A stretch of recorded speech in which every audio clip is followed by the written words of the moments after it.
Hi, boys and girls, it's Shane. Is your home an asset or is it a liability?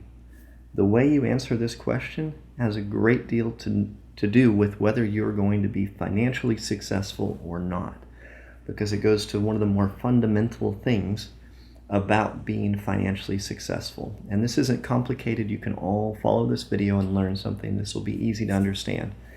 But is your home an asset? Many people believe that the home they live in is their biggest asset, especially if you own your home and you've been investing in it for years. You develop something called equity. And if you don't know what that is, it's a fancy word for the difference between what you own versus what you owe on a house. So if the house is worth $300,000 and you owe $200,000, the difference between that is $100,000 of equity. You could sell the house and in theory make $100,000. That's only in theory, because you have to pay realtors out of that, you have to pay for closings, you have to pay for maintenance during the selling process. You won't really make $100,000, but in theory, that's the equity that you have. So the difference between an asset and a liability is an asset is something that makes you money, that puts money into your pocket, and a liability is something that takes money out of your pocket. So is your home an asset or is it a liability? The people that will claim your home as your asset will say, look at appreciation over time. Your home goes up in value and thus it must be an asset. But let's really talk about it. An asset would be if you bought a rental home. A rental home that you rent to someone and somebody else is paying you money to live there. Now you're getting money every single month for that house, and you can use that money to pay for the mortgage payment, and you can use that money to pay for the maintenance. And then you'll have some profit left over that you get to put in your pocket, which is where it really becomes an asset. That's where it's putting money into your pocket.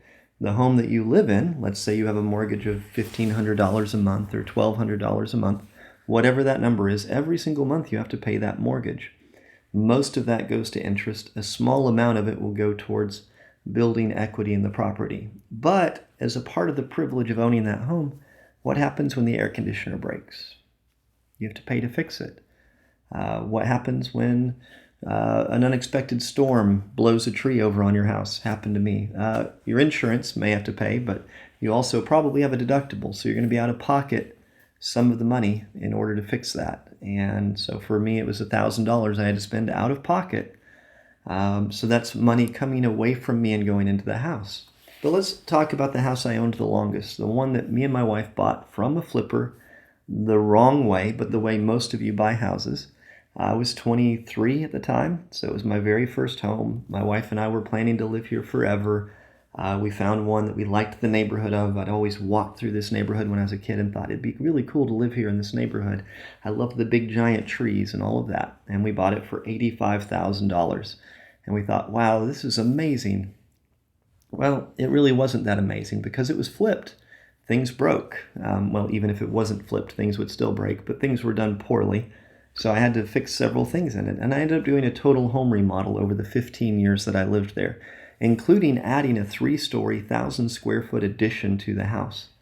And I did all the work on it myself to save money. So I laid the foundation, I built the concrete blocks, I built the floors, then I built the attic, the ceiling. I even roofed the house myself, carrying all the shingles up. It was a lot of work over years.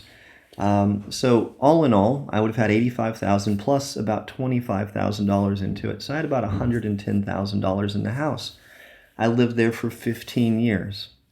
I sold it and made about $115,000 in equity or in profit off of this house. That sounds great, but when you think 15 years and you divide 115 by that, it worked out to maybe $8,000 a month or $8,000 a year that I made off of this house, in theory. But you also look at how much inflation happened and everything else, and it really wasn't very much. Compare this to my first rental house. My first rental house I bought at about the same time I was selling my house, and I paid $27,000 for it. It was in terrible condition. I would have never wanted to live in there in the condition it was in because there were caved-in ceilings and other stuff. It cost me about $10,000 though to fix this house up. So it was $37,000 all in, and it took 6 weeks. It appraised for $180,000 then. So I made more money in a 2-month period of time on an investment house that is an asset that puts money into my pocket than I made in 15 years of living in a house. And to this day, I make about $600 to $700 in cash flow every single month off of that property. And that property is still worth more than $100,000, and I still have it. That is an asset. The home that you live in is not an asset. And thinking that this is your future and this is your savings isn't the way to think about your regular residence for most people. Now, there are ways for your home to become an asset. If you're a high-income earner and you need the tax growth without, there are some tax reasons why you might be able to classify it as an asset. Or if you're buying it for the purpose of flipping it, you're buying a home that's in bad condition, you live in it for 2 years for the purpose of flipping it, and then you sell it, that home could be an asset. But if you just bought a nice flipped house or a nice new build house, you did not buy an asset. You bought a liability, and it's going to take money from you every single month for the rest of your life, really, and it won't have nearly as much return to show for it as if you were putting more of your money into assets.